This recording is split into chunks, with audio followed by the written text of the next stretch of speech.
নমস্কার, আমি আচার্য জগন্নাথ শাস্ত্রী আবার আপনাদের কাছে ফিরে এলাম নতুন কোনো গল্পের সম্ভাবনা নিয়ে। জীবনে আপনাদের গল্প যদি সত্যি খুব ভালো লাগে আপনারা সাবস্ক্রাইব করুন এবং সবাইকে জানান, এবং কেমন ধরনের গল্প শুনতে আপনারা আগ্রহী আমাকে জানান, আমি সেরকম ধরনের গল্প আপনাদের সামনে উপস্থাপন করব। তো আজ আমি নতুন আরেকটা গল্প শোনাচ্ছি। মানুষের ভক্তির কাছে ভগবানও হার মানে। আমাদের মধ্যে সেই ভক্তি, সেই নিষ্ঠা, সেই অদম্য প্রেম হওয়া উচিত শুধুমাত্র তার জন্যে। একান্ত নিষ্ঠাভাবে তাকে যদি সত্যিকারে ডাকা যায় তাহলে জীবনে কিন্তু তার আশীর্বাদ কোনো সময় আমাদের মধ্যে থেকে বঞ্চিত হয় না। তো আজকে আমি ভগবানের একটা কথা বলি। ভক্তের ডাকে সত্যি ভগবান কাঁদে, এবং যে কোনো বিপদে, যে কোনো সাহারায় তার শক্তি অবশ্যই ফিরে পাবো যদি তাকে ভেতর থেকে সত্যি ডাকা যায়। তো কোনো এক গৃহস্থের, ধনী গৃহস্থের স্বামী স্ত্রী তারা কিন্তু বসবাস করতেন। তাদের প্রচুর ধন ঐশ্বর্য, প্রচুর কিছু তাদের রয়েছে, শুধু তাদের একটাই অভাব, তাদের কিন্তু কোনো সন্তানাদি নেই। সব সময় তারা ভগবানকে নিত্য নৈমিত্তিকভাবে তারা ডাকে, প্রভু আমার যে কোনো সন্তানাদি নেই, এর জন্য আমার কোনো রকম আমার কোনো অশুভ প্রভাবে আমার কি সন্তানাদি হয়নি, না আমার কোনো পূর্বজন্মের কর্মফলের জন্য আমার কোনো সন্তানাদি হয়নি, আপনি একটু দয়া করুন প্রভু, আমার যেন কোনো সুসন্তান হয় একটা। এইভাবে প্রার্থনা করতে করতে দিন যায়, বছর যায়, কিন্তু তাদের কোনো সন্তানাদি কিছু হয় না। এমন সময় তারা কিন্তু খুব বিচলিত, তারা খুব চিন্তিত, খুব হতাশাগ্রস্ত জীবন নিয়ে তারা চলতে থাকে। তাদের কি করে সুসন্তান তাদের পৃথিবীতে আসবে। তারা বিভিন্ন রকম ডাক্তার দেখে, কোনো এক সময় তাদের বাড়িতে এক সাধুর আগমন ঘটেছে। সেই সাধুর তার সর্বাঙ্গ শরীরে এক বিদ্যুৎপূর্ণ রবির জ্যোতি তার শরীরের মধ্যে বহিত হচ্ছে, এবং দেখে যে সেই সন্ন্যাসীর একটা দিব্য জ্যোতি তার মধ্যে দিকে এমনভাবে আবর্তিত হচ্ছে যা কিন্তু তার কাছ থেকে কিন্তু কোনো রকম কোনো সুরাহা পাওয়া যেতে পারে। বলল, প্রভু আপনার কি সেবা করতে পারি? তখন প্রভু বললেন যে আমি খুবই ক্ষুধার্ত, আমার কিন্তু খাবারের ব্যবস্থা করতে হবে। তা তারা খুব স্বামী স্ত্রী খুব যত্ন সহকারে সেই সাধুর সমস্ত খাওয়া দাওয়ার ব্যবস্থা করলেন, এবং খাওয়া দাওয়ার পরে তার যখন খাওয়া দাওয়া শেষ হয়েছে তখন তাকে সেই সাধুর কাছে তার স্বামী স্ত্রীর বিনীত অনুরোধ যে প্রভু আপনার কাছে আপনার একটু আশীর্বাদ প্রার্থনা করছি। কি আশীর্বাদ বৎস?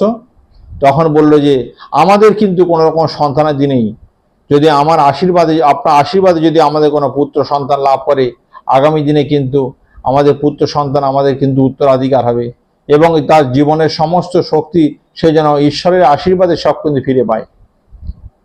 তখন বলল, ঠিক আছে, কোনো চিন্তা নেই, আমি আমার ইষ্টদেবের কাছ থেকে একটু জানি আপনাদের সন্তান যোগ আছে কিনা। তো ওনারা কিছু সময়ের জন্য সেই ঘর থেকে বেরিয়ে এলেন এবং সেই সাধুকে সময় দিলেন কিছু সময়ের জন্যে। সাধু তখন বললেন যে আমি ইষ্টদেবের কাছে আমি জানলাম আপনাদের কিন্তু এই জন্মে কিন্তু কোনো রকম কোনো সন্তানাদি হওয়ার কিন্তু কোনো যোগ নেই। এই বলে সাধু কিন্তু চলে গেলেন, এবং তারা কিন্তু হতাশায় দিন কাটাতে শুরু করলেন।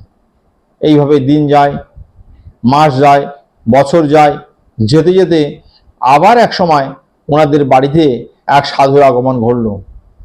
সাধুর শরীরে, সর্বাঙ্গ শরীরে চন্দ্রছটা জ্যোতি তার জীবনে কিন্তু তার শরীরে বহিত হচ্ছে।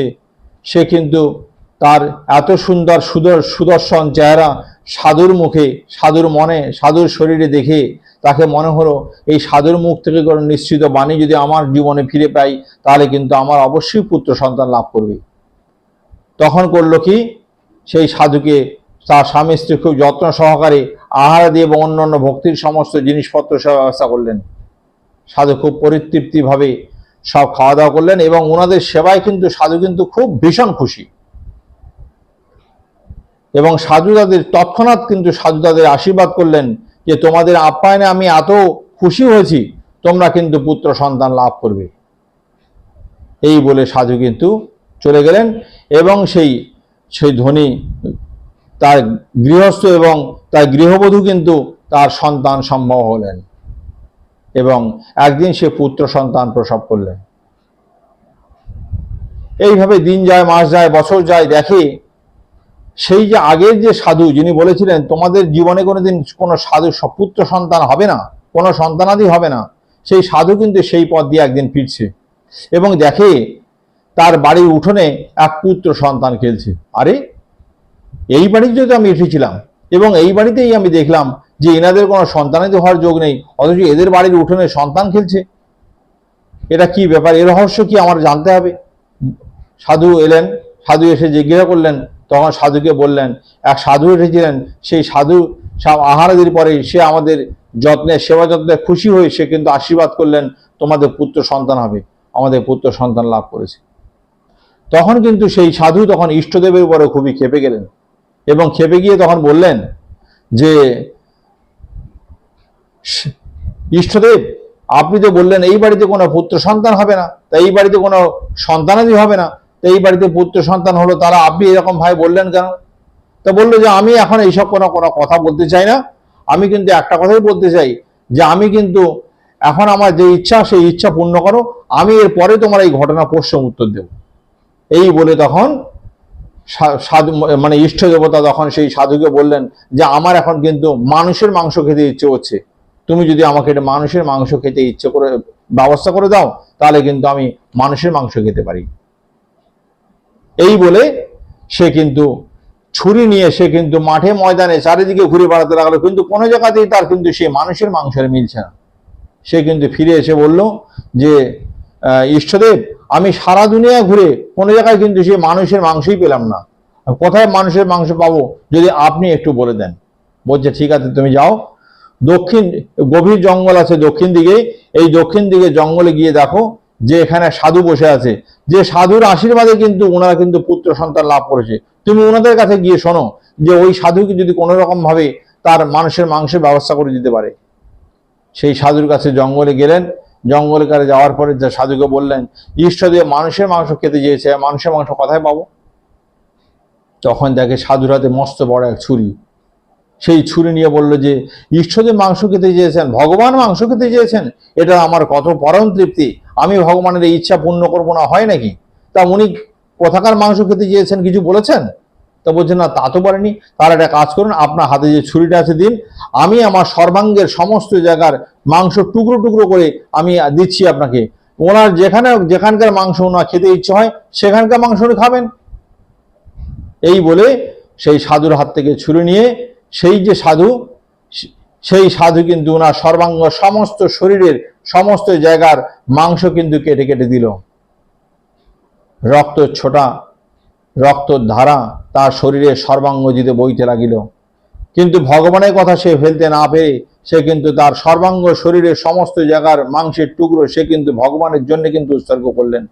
বললেন প্রভু, তোমার ইচ্ছে ছাড়া পৃথিবীর সমস্ত গতি প্রকৃতি সমস্ত অচল, আজ যদি পৃথিবীর সমস্ত গতি যদি তোমার দ্বারা যদি আবদ্ধ হয়, তোমার শক্তি যদি লিপিবদ্ধ হয়, আমার শরীরের মাংস তুমি খেয়ে পরিতৃপ্ত হও, পৃথিবীর সমস্ত গতি যেন আমার এবং আমার এই মাংসের টুকরো দিয়ে ভগবানের আত্মতৃপ্তি যেন প্রত্যেকের মধ্যে যেন ফিরে আসে, খুশি হয়, প্রত্যেকটা মানুষের জয় যেন ফিরে আসে, ইষ্টদেবের সেই সমস্ত ভাবনা।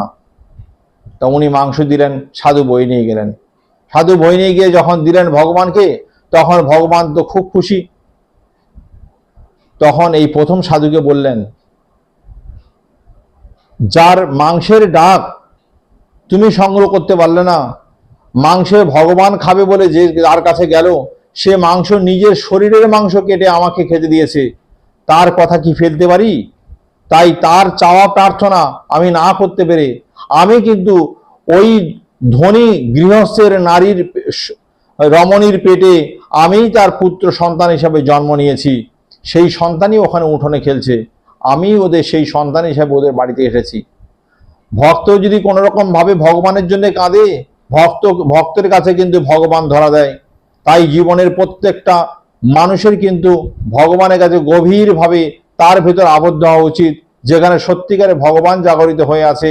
আমাদের হৃদয়ের স্পর্শ ভগবানের স্পর্শ থেকে অনেক ঊর্ধ্বে হওয়া উচিত, যেখানে ভগবানকে ডাকা যায় করজোড়ে, যেখানে ভগবানকে ডাকা যায় হৃদয় থেকে, মন থেকে, মনন থেকে, যেখানে চিন্তা আনা যায়, জীবনে গতি প্রকৃতি সমস্ত যেন ঈশ্বরের ভাবনায় হয়। ঈশ্বরের চিন্তা আমাদের মধ্য দিয়ে প্রতিফলিত হোক, প্রকৃতিতে আসুক ভগবানের আশীর্বাদের বর্ষা। আমরা যেন সবাই খুব ভালো থাকি।